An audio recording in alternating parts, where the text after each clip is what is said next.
जम्मू कश्मीर के श्री माता वैष्णो देवी विश्वविद्यालय द्वारा संचालित मेडिकल कॉलेज में एडमिशन विवाद गर्मा गया है। ऐसे में हिंदू संगठन हिंदू छात्रों को प्राथमिकता देने की मांग कर रहे हैं। प्रदर्शनकारियों ने जमकर नारेबाजी की। इसके बाद उन्होंने क्या कुछ कहा, सुनिए। श्राइन बोर्ड द्वारा संचालित मेडिकल कॉलेज जो है वो उस स्तर पर पहुंच गया है कि जिसके लिए हमें यहाँ पे चुप रहना जो है वो एक अन्याय के बराबर होगा।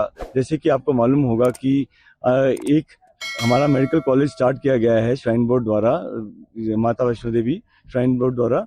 तो उसमें जो है 50 सीटें दी गई, उसमें से 45 सीटें जो हैं, जो जहाँ तक मुझे जानकारी आई है, वो एक धर्म विशेष को दी गई और सनातन धर्म के जो अनुयायी हैं वो उनके छात्रों को उससे वंचित किया गया। ये किस प्रकार से हुआ, इसमें कैसी चूक हुई, इसके ऊपर एक ये बहुत ही गंभीर विषय है और इसके ऊपर एक जो है इंक्वायरी होनी चाहिए। हम इसलिए एकत्रित हुए हैं कि क्योंकि आने वाले समय में ये जो अन्याय कंटिन्यू ना हो और इस पर कुछ गंभीर चिंतन किया जाए और इसका कुछ हल दिया जाए, तो इसलिए हम यहाँ पे एकत्रित हुए हैं। डिमांड है, भारतीय संविधान में कहीं भी ये व्यवस्था नहीं है हिंदू मंदिरों के पैसे को किसी विशेष वर्ग को सुविधा देने के नाम पर, शिक्षा देने के नाम पर, आरक्षण देने के नाम पर खर्च किया जाए।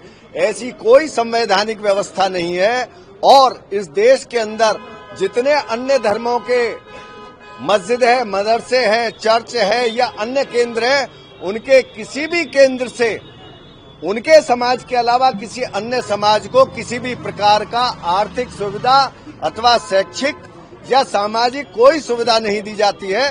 तब केवल हिंदू मंदिरों का पैसा वह सारे अन्य धर्मों के लोगों के लिए, और जिसका पैसा उसको उतना न देना और जिसका नहीं उसको सबसे ज्यादा देना, यह अब अनुचित व्यवहार इस देश के अंदर नहीं चलेगा। लगभग 65 वर्षों तक इस देश के अंदर मुस्लिम तुष्टीकरण चला और आज पुनः उसकी स्थापना। मुझे पता चला था कि पिछले दिनों तहसीलदार के एग्जाम में भी उर्दू को कंपलसरी विषय किया गया था और उसके बाद लोग न्यायालय में गए, तब उस पर स्टे हुआ।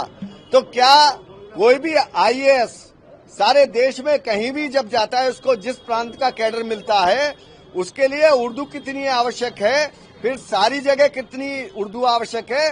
तीसरी चीज, इस देश के अंदर हमारे पास लेजिस्लेटिव, हमारे पास पार्लियामेंट, क्या जितने भी सांसद चुने जाते हैं क्या वो देश के कानून नहीं बनाते हैं? क्या सभी सांसद उर्दू जानते हैं? क्या इस देश के राष्ट्रपति, माननीय प्रधानमंत्री या किसी भी प्रांत के मुख्यमंत्री और उप मुख्यमंत्री ये सब उर्दू से शिक्षित है? तब केवल तहसीलदार के विषय को लेकर, और वह भी विशेषकर जम्मू कश्मीर में, उर्दू को कंपलसरी भाषा बनाकर एग्जाम में आपको कहीं ना कहीं पेपर देना होगा।